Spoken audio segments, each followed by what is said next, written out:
अस्सलाम वालेकुम दोस्तों, इनसाइड पे मौजूद फखर में खुशामदीद। जनाब, पार्लियामेंट का मुश्तरका इजलास शुरू हो गया है और इस पार्लियामेंट के मुश्तरका इजलास के दो बड़े इंपॉर्टेंट पहलू हैं जो यकीनी तौर पर इस वक्त आपकी नज़र से शायद ना गुजरे हों, और वो है जनाब साकिब निसार साहब की पार्लियामेंट के मुश्तरका इजलास में एंट्री, और उस एंट्री के साथ उनका जनाब पुरजोश किस्म का, कौमों के अंदर पुरजोश किस्म का इस्तकबाल, और पार्लियामेंट के अंदर जिस तरीके से उदम मचा है साकिब निसार साहब की वहाँ पर ईवान के अंदर मौजूदगी की वजह से, वो भी अपनी मिसाल आप है। और उसके नतीजे में जो स्पीकर नेशनल असम्बली हैं राजा परवेज़ अशरफ, वो तो सिर्फ आवाज़ें ही लगाते रह गए कि जनाब order in the house, order in the house, order in the house, लेकिन ऑर्डर कहाँ से आएगा? असल वाले माई लॉर्ड ऑर्डर करने वाले आ गए थे, तो लिहाजा फिर वो ऑर्डर कैसे चलना था? ये जो सिचुएशन है ये बहुत ज़्यादा इंपॉर्टेंट है। और दूसरा पहलू जो इस मुश्तरका इजलास में यकीनी तौर पर नोट किए जाने के लायक है, वो है जनाब पाकिस्तान तहरीक इंसाफ का बाइकआउट। एक जानिब बाइकआउट से मुराद ये है कि पाकिस्तान तहरीक इंसाफ से ताल्लुक़ रखने वाले जो अरकान सेनेट हैं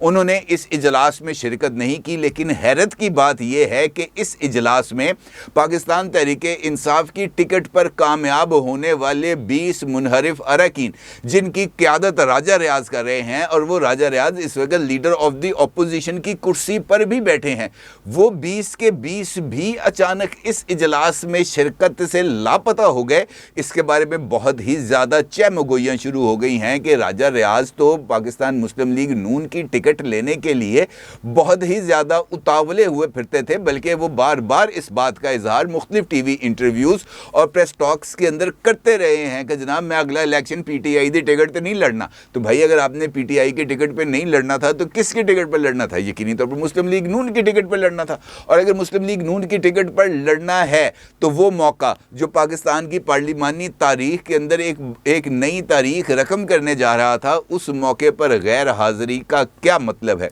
क्या ये किसी नए खेल का आगाज़ तो नहीं है? और क्या पार्लियामेंट के अंदर मंजूर होने वाली मुमकिना करारदादों के नतीजे में जो एक नया उधम मचने वाला है, क्या पाकिस्तान तहरीक इंसाफ के ये 20 मुनहरिफ अरकान उस उधम से अपने आप को महफूज रखने में कामयाब हो पाएंगे? इस पर आपके साथ बात करूँगा, लेकिन उससे पहले एक और मामला है जो आपके साथ डिस्कशन में लाना बहुत ज़रूरी है, क्योंकि इमरान खान साहब को एक मरतबा फिर कुछ डरावने ख्वाब आना शुरू हो गए हैं, और वो डरावने ख्वाब उनको जो है इस बात का इशारा दे रहे हैं कि अगले 1-2 दिन में और मुमकिन तौर पर आज ही की रात इमरान खान साहब पर एक और हमला होने जा रहा है, एक बहुत बड़ी कार्रवाई होने जा रही है, और इस कार्रवाई के नतीजे में इमरान खान साहब मुर्तज़ा भुट्टो शहीद की तरह एक अलमनाक सानहे से दो चार हो जाएंगे, और इमरान खान साहब को मुर्तज़ा भुट्टो के तरह ही घर के बाहर कत्ल कर दिया जाएगा। लेकिन इमरान खान साहब तो घर से बाहर नहीं निकलते। तो इस डरावने ख्वाब का मतलब क्या है?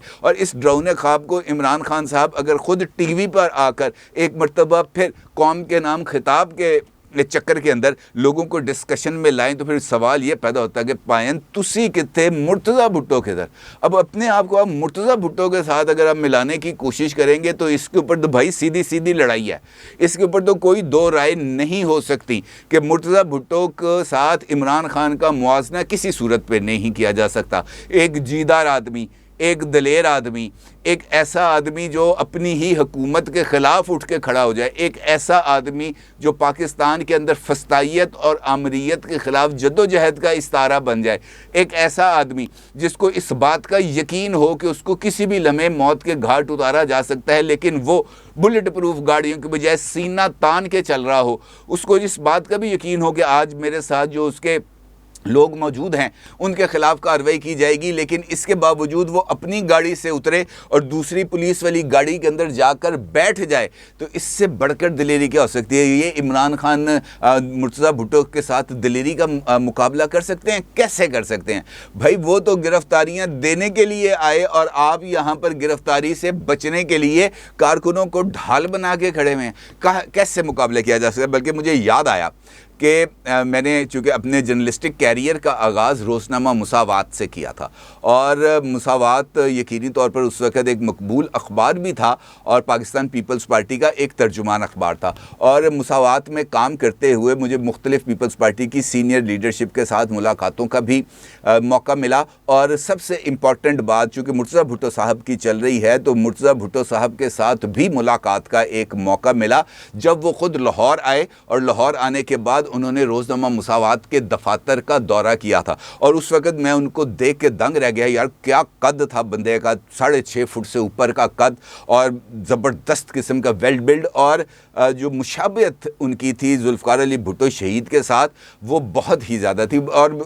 दिलचस्प बात यह है कि उनका जो नॉलेज, वो जिस तरीके से पाकिस्तान की politics, international politics, foreign relationing, और जिस तरीके से वो उसके ऊपर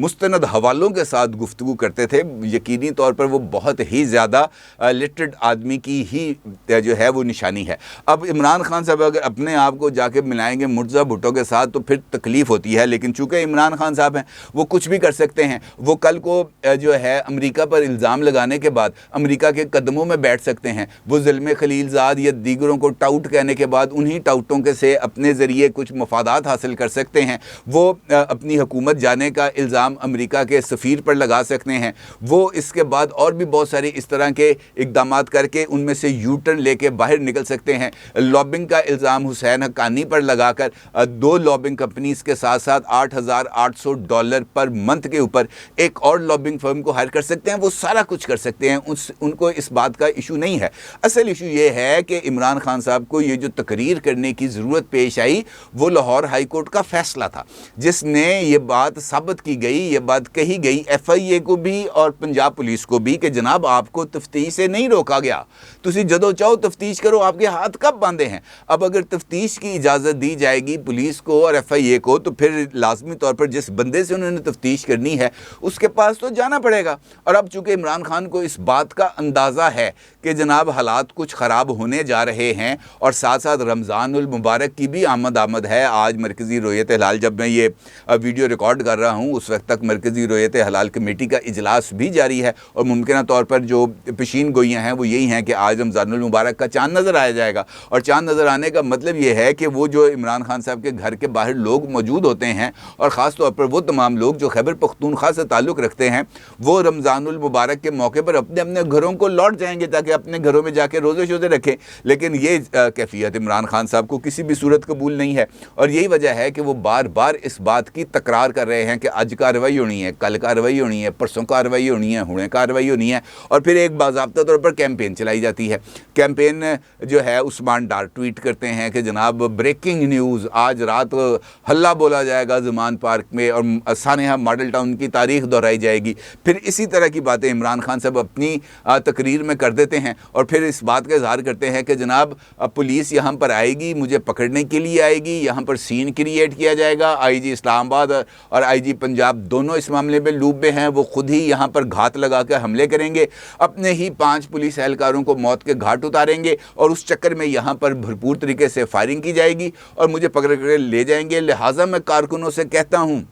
कि इस मर्तबा पुलिस आए तो उनका रास्ता नहीं रोकना, उनको मेरे तक रसाई देनी है, उनको आने देना है मेरे तक। अगर वो मुझे गिरफ्तार करें तो इसके अंदर किसी तरह की कोई रुकावट नहीं डालनी। मतलब है इसके बरक्स कि जो कुछ मैं कह रहे हैं इस तो उलट करना है, उन्होंने आण भी नहीं देना, उन्होंने कुटना भी है, उन्होंने तो फायरिंग भी करनी है, तो मैं भी गिरफ्तारी कोई नहीं देनी। ये है बुनियादी तौर पर मकसद। और साथ साथ खौफ है इस वक्त तारी कि जनाब पार्लियामेंट की तरफ से कुछ ऐसा फैसला ना आ जाए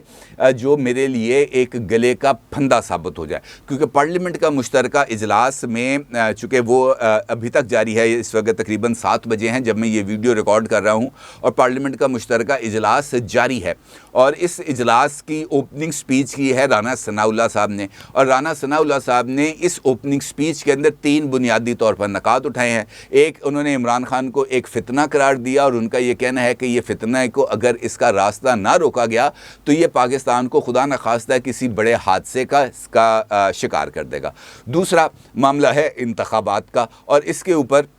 राना सनाउल्लाह साहब का ये मानना है कि मुल्क के अंदर इंतखाबात एक ही वक्त में होने चाहिए। पंजाब और खैबर पख्तूनख्वा में अगर इंतखाबात जल्दी हो जाते हैं तो फिर मरकज़ में होने वाले इंतखाबात भी साफ़ और शफाफ नहीं होंगे और पंजाब में होने वाले इंतखाबात चाहे हम जीतें या कोई और जीते, उनकी साख के ऊपर भी एक बहुत बड़ा सवालिया निशान रहेगा। और सबसे इम्पॉर्टेंट ये कि इसके बाद यानी इन इंतखाबात के बाद हर एक मरतबा जब इंतखाबात की नौबत आएगी तो पंजाब और खैबर पख्तूनख्वा में इंतखाबात जो है वो 5 माह पहले होंगे और बाकी सूबों और मरकज़ में बाद में होंगे, और उसके नतीजे में जो सूबाई हुकूमतें नई तश्कील पाएंगी वो मरकज़ी इंतखाबात पर हावी होने की कोशिश करेंगी, और इससे ये सारे का सारा अमल मुकम्मल तौर पर मुतनाज़ हो जाएगा। तीसरा नुक्ता उन्होंने उठाया है अदालतों के हवाले से, और ख़ास तौर पर ये जो ऑडियो टेप्स आ रही हैं, ये जो वीडियो टेप्स लीक हो रही हैं इनके ऊपर, और इसके अंदर उनका ये कहना है कि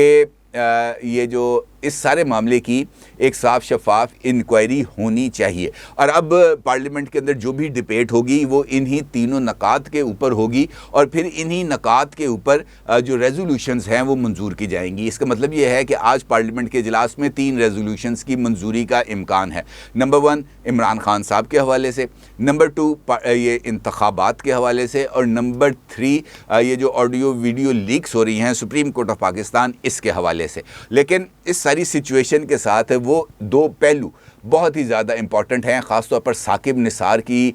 ईवान में मौजूदगी, और वहाँ पर साकिब निसार की मौजूदगी के ऊपर अरकान असम्बली की नारेबाजी, और उसके साथ साथ राजा रियाज और हम नवाओं की जो है गैर हाज़िरी। सबसे इम्पॉर्टेंट बात यही है कि आज जब मुस्लिम लीग नून के अरकान असम्बली पार्लियामेंट बिल्डिंग में आते हैं मुश्तरका इजलास में शिरकत के लिए, तो वो अपने साथ साकिब निसार साहब के कुछ प्ले कार्ड्स लेके आते हैं, उनकी तस्वीरें लेके आते हैं, और वो पार्लियामेंट के अंदर जो अरकान असम्बली के लिए मखसूस जो नशिस्तें हैं वहाँ पर उन तस्वीरों को लगा दिया जाता है। और फिर उसके बाद पार्लियामेंट के अंदर जब लोग आते हैं देखते हैं कि जनाब इत्तेदा साकिब निसार लगा पे है, तो इसका मतलब ये होता है कि लोग ये समझते हैं कि जनाब आज यहाँ पर साकिब निसार की ऐसी तैसी फिरनी है, और फिर साकिब निसार साहब की वहाँ पर जी भर के ऐसी तैसी फिरती है, खूब धमालें डाली जाती हैं, खूब नारेबाजी की जाती है, साकिब निसार साहब पर खूब जो है वो तनकीद की जाती है, और उन्हें पाकिस्तान को मौजूदा हालात से दोचार करने का ज़िम्मेदार भी करार दिया जाता है। इसके साथ साथ जो अपोजिशन है यानी राजा रियाज साहब और उनके साथ जो 20 अरकान असम्बली हैं, इनकी गैर हाज़िरी को भी बड़े अजीबो गरीब तरह के मानी पहनाए जा रहे हैं, क्योंकि ये बात तो तय है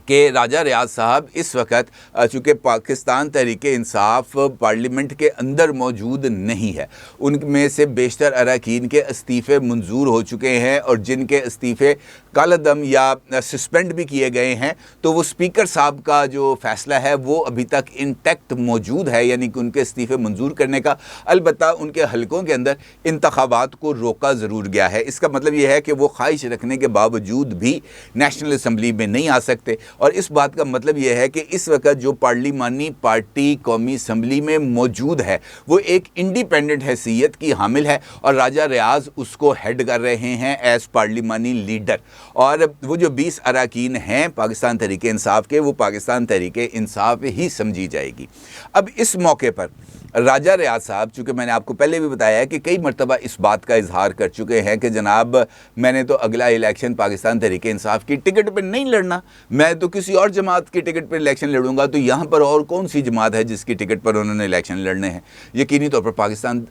जो है मुस्लिम लीग नून, इसी के प्लेटफॉर्म से उन्होंने इलेक्शन लड़ना है। और अभी रिसेंटली मरीम नवाज़ साहिबा ने जो फैसलाबाद में वर्कर्स कन्वेंशन किया था, राजा रियाज साहब वहाँ पर भी खासे सरगर्म नज़र आए, बल्कि वो जो पोल साइंस लगे हुए थे वहाँ पर राना सनाउल्लाह के साथ साथ राजा रियाज साहब की तस्वीर भी मुख्तलिफ खंभों पर लटकी हुई थी, जो इस बात का की तरफ इशारा दे रही थी कि फ्यूचर पॉलिटिक्स राजा रियाज की मुस्लिम लीग नून के प्लेटफॉर्म के ऊपर ही है। लेकिन वो इम्पोर्टेंट नुक्ता जहाँ पर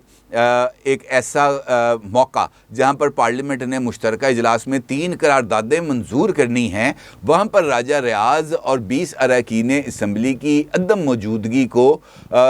एक नए पॉलिटिकल ड्रामे से ताबीर किया जा रहा है। और ये बात कही जा रही है कि जनाब ये जो 20 लोग हैं राजा रियाज समेत, इनके ना आने का क्या मतलब है। मुमकिन तौर पर जो बात बताई जा रही है कि इस के अंदर जो बुनियादी चीज़ें आनी हैं वो एक इमरान खान साहब के जो है वे ऑफ पॉलिटिक्स उसके ऊपर आनी है और उसमें जो मुख्तलिफ कालादम तंजीमों के लोगों की शमूलियत है उसके ऊपर बात होनी है। और सबसे इम्पॉर्टेंट है सुप्रीम कोर्ट ऑफ पाकिस्तान, जिसके आज में जो जिस तरीके से chief justice of Pakistan mister justice Umar Ata Bandial साहब ने जो रिमार्क्स दिए हैं, राना सनाउल्लाह ने अपनी ओपनिंग स्पीच के अंदर भी उन रिमार्क्स को दोहराया भी है और उसमें उन्होंने जिक्र भी किया है कि जनाब खाली जजेस नहीं हैं, यहाँ पे और भी बहुत सारे लोग हैं जिनके इन ऑडियो वीडियो लीक्स के अंदर नाम आए हैं। अली अफजल शाही कौन सा जज है? अली अफजल शाही पर तो बात हो सकती है, इसका मतलब ये है कि वहाँ पर इस हवाले से कुछ डिस्कशन होनी है और मुमकिन तौर पर राजा रियाज और दीगर अरकान असम्बली ये समझते हैं कि उनको इस मामले में अपनी टांग नहीं अड़ानी चाहिए। ख़ास तौर पर ये जो सुप्रीम कोर्ट ऑफ पाकिस्तान वाला मामला है इस पर तो बिल्कुल भी जो खामोशी है वो इख्तियार करनी चाहिए। अब इसका बेहतर तरीका तो ये हो सकता था कि वो इजलास में आते, अपनी बात करते, चाहे वो हक़ में थी और मुखालफत में थी, और जब वोट देने का मामला आता करारदाद के हक़ में तो वो बाइकाट करके चले जाते, वॉकआउट कर जाते। लेकिन गैर हाज़िरी बहुत ही ज़्यादा मानी खेज़ है और इस गैर हाज़िरी का सबब जानना बहुत ही ज़्यादा इम्पॉर्टेंट है। अभी तक तो बहुत सारे लोग इस सारी सिचुएशन के अंदर टाइट लिप्ड हैं, लेकिन कब तक रहेंगे ये एक इम्पॉर्टेंट सवाल है। आज का दिन और ख़ास तौर पर आज होने वाली पार्लियामेंट के मुश्तरका इजलास की कार्रवाई और यहाँ पर होने वाले फ़ैसले फ्यूचर कोर्स ऑफ एक्शन का तयन करेंगे और ये बताएंगे कि पाकिस्तान की सियासत ने अब किस नई ढब पर जाना है। अपनी राय का ज़रूर इज़हार कीजिएगा। आपका बहुत शुक्रिया। अल्लाह हाफ़िज़।